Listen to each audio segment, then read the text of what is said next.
We continue to watch this water rescue that's been unfolding. We're approaching an hour on this thing now. It's out there around 40th Street and Washington, pretty close to where the 143 kind of works its way into Sky Harbor Airport. Our Anita Roman's on scene and can join us with the newest information. Anita.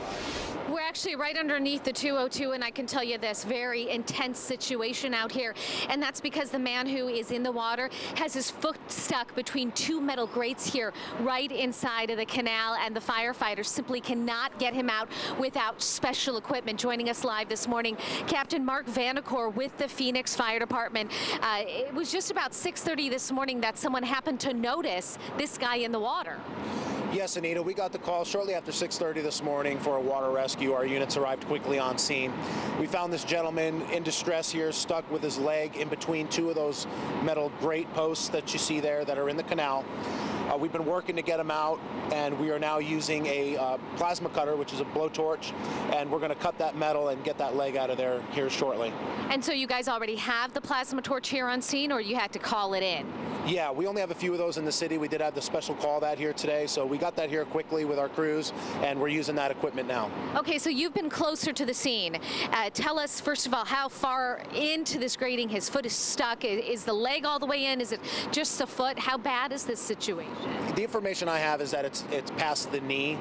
So you know, it's a pretty significant event here that we're working. All right, so and I'm looking at the slots in between. What do we have there? Like 6 inches, maybe, not even a foot in between those metal gratings there. Yeah, there's not a lot of room, and obviously not a lot of room for a leg to be in there. So we're going to try to get those metal bars out from around his leg and free him. You know, he's been in that water for quite some time now.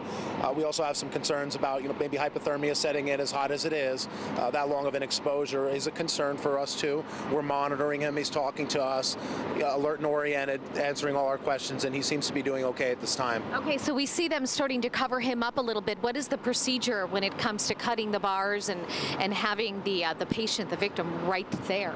Well, you know, that's a dangerous deal. So we're going to protect that patient. As you can see, we have one of our turnout coats, our fire jackets, which is, you know, rated for protection for these types of things. So when we have this situation, we'll use our equipment to actually protect the patient, as we're doing in this situation right here. All right, thanks so much, Captain. Appreciate your time. So it was about 6:30 this morning. We have a gentleman here on a bicycle. We do believe that this person's still on scene. As you guys can see, riding by the canal, happened to notice that there was a person inside the water in distress, called 911. Fire department came out here right away. You can see live that the firefighters are handing down their jackets. This equipment obviously can withstand the flames and the heat, and so what they're trying to do right now is cover up this guy's legs so that when they actually use the special plasma torch and start cutting the metal, he will not be any further injured. That is the hope out here. Anyone who has used a torch knows they get very hot. This is incredibly intense equipment, and you can see it looks as if one of the firefighters right here has that torch in his hand. That's where we're looking at, and he is actually starting to fire up that torch. I just heard it. He himself will probably be wearing some special equipment. He's putting a glove on as we speak so that he doesn't burn himself, and they are going to attempt to cut the grating, the metal grating out. They don't know how this guy got in. They don't know how he fell in. He hasn't said that to them. He is alert. He's conscious. He's talking, but they're concerned that in some way or other he might be injured. They don't know how long he's been out here, what the situation is. They do know his leg is stuck at least all the way up to his knee, and so they say it's going to be very difficult to get him out. They're using that special plasma cutter, you guys. Yeah, well, obviously they made the decision. They can't get him. They can't just pull him out of there because his leg is so deeply wedged in the grate. You know, I mean, it's a good thing the grate is there because he would have gone under, and it would have been difficult to survive that. So this is going to take a while. I mean, this whole process of cutting the grate is obviously a big job. Well, they can't just go in there and cut it. They have to obviously be very strategic and very careful. I mean, they've got the man's leg there, so they obviously don't want to injure him any further. Let me ask the captain about this. How long does something like this take? I mean, I know you guys do tons and tons of different rescues. Maybe you haven't done one like this before, but how long are you expecting that it'll take before this man is free? Well, I don't know. I can't give you an estimate on how long it takes. There's a lot of factors here that are unknown.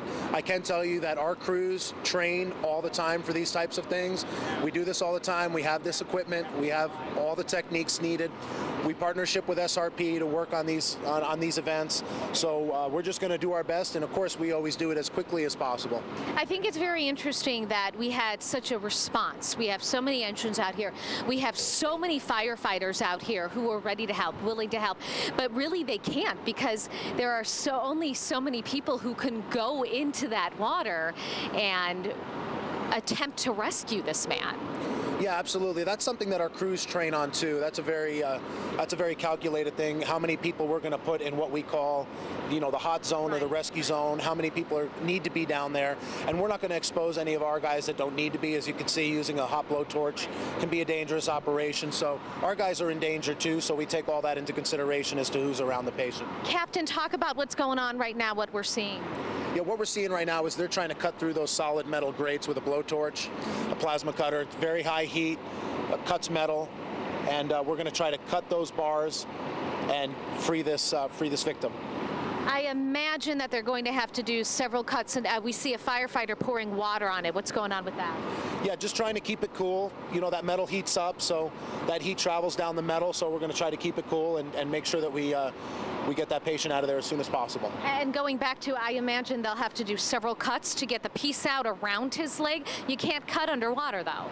Yeah, we're going to see the best technique that these guys are going to use. It's going to determine how they cut, where they cut, and they'll probably want to get them out as fast as possible. So just make the necessary amount of cuts to do what we need to do to get them out of there. We see a gentleman on top there with some, I'm guessing, pliers or a wrench. What's he doing? Can you tell what he's doing up there?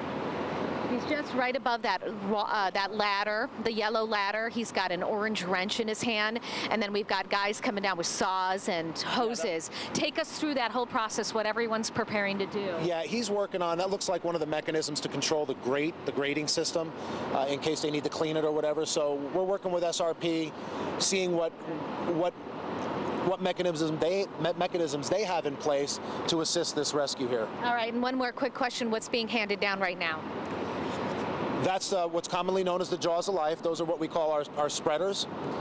And they can either pinch, it looks like they're going to try to pinch that metal.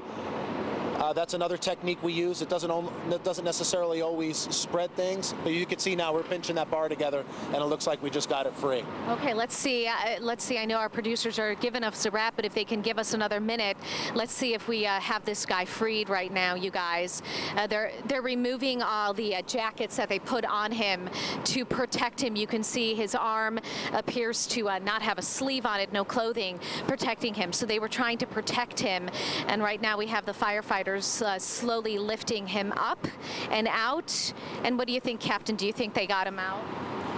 Yeah, we're going to see here. Of course, we never know. We're going to try to lift him out here, and hopefully we have success. All right, you guys, we're going to let you watch here for a second, and then I'll bring the captain back before we send it back to you guys. But it looks like they have a safety harness around the guy, and he says no. He's saying no. Would that possibly be a sign, Captain, that the leg is hurt, possibly still stuck?